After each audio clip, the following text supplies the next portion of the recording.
So, how is impeachment playing with swing voters? Not so well, according to data collected by my next guest. He's the co-founder and president of Engageous. That's a firm that specializes in issue advocacy messaging. And together with Focus Point Global, they're in the midst of a 21-month research project focusing on swing voters in the upper Midwest. Their subjects are people who voted for Obama and then Trump, or Romney and then Clinton.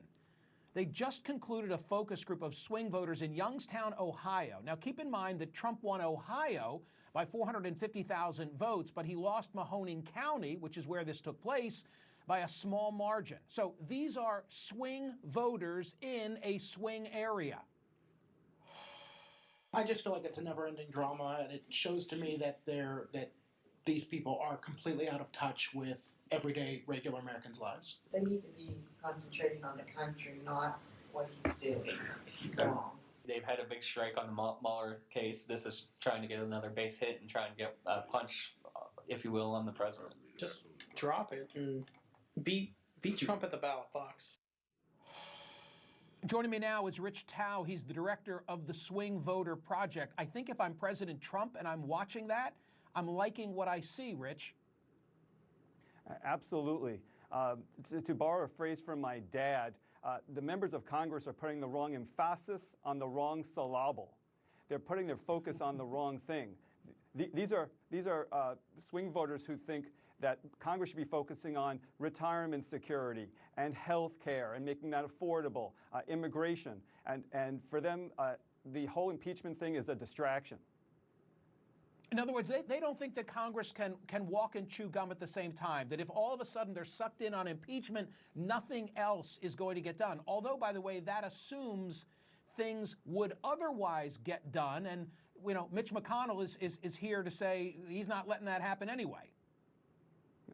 That's exactly right. I mean, there's a longstanding concern among voters I've interviewed over years that nothing happens in Congress. And I think the impeachment rising to the level of full national attention further emphasizes their preconceived notion that Congress definitely now can't get anything done. Here's another stunner from your data. As we said, some of these folks voted for Obama and then Trump. And you have a hypothetical. And you say, okay, you can pick one of the two of those. What's the result? So we ask a hypothetical in every focus group, and we've now done this over the course of 8 months, 8 separate focus groups. And we ask, if you could vote between Obama and Trump in next year's election, who would you choose? And over the course of the 8 months we've done so far across the upper Midwest, roughly 2/3, given that choice, would choose President Trump. But among the Obama-Trump voters we interviewed in Youngstown, all 8 would stick with President Trump.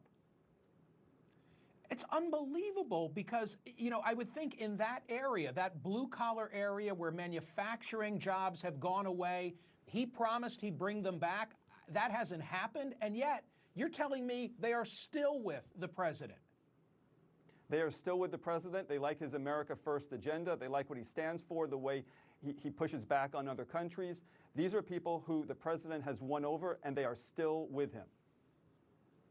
So, Rich, the takeaway thus far from every place you've gone so far seems to be, and this is a really good message for someone like me who lives and breathes on the Acela corridor, that I got to get out of my bubble. That which has so many of us preoccupied between Washington and Boston is not what's resonating in the rest of the country, at least among swing voters. Well, that's the whole point, among swing voters. One reason why we're doing this project is to give life to the people in the Midwest who are just numbers in polls. We want their voices to be heard. And in fact, on our website, swingvoterproject.com, you can hear all of their voices across all of these focus groups. It's all up there to watch.